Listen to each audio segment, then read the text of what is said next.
Thank you, ladies and gentlemen, for attending. Let's get right down to the matter at hand, which is this massive volcano that could blow up the northern part of our country. So what we're going to focus on is energy and the energy flow through the rock cycle.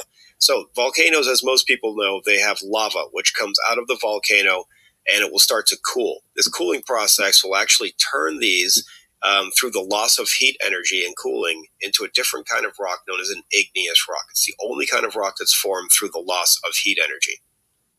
Once it's formed, any kind of rock can then go through another type of energy process where weathering energy through the form of either wind or rain can break down rocks into these tiny particles known as sediment.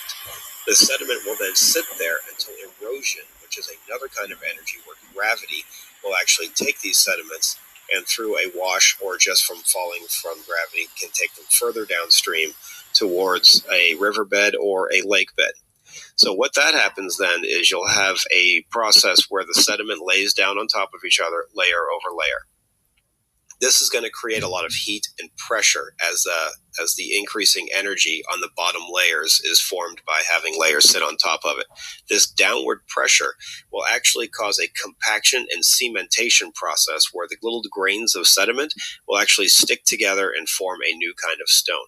This new kind of rock is known as a sedimentary rock. As you can see here, there's layers and layers and layers of it that have all been pressed together until they form a rock themselves. If we continue to add more intense heat and pressure, with an increase in energy, we can actually then form a different kind of rock again. This is when any kind of stone will chemically change. Actually, the chemistry of the rock will change into a different kind of rock. That's why we use the word morph, which means to change when we call these metamorphic rocks. Now, once we have any kind of rock, especially metamorphic, that is really far deep down under the ground, the tectonic plate will start to move it towards the continent. And as it reaches the continent, it will force it down, down, down, deep underground.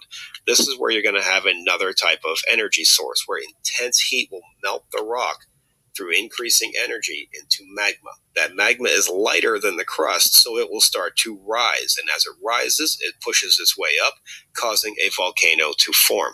This is the basics behind what's happening in this impending doom that we have coming up, so we need to take a much closer look at it.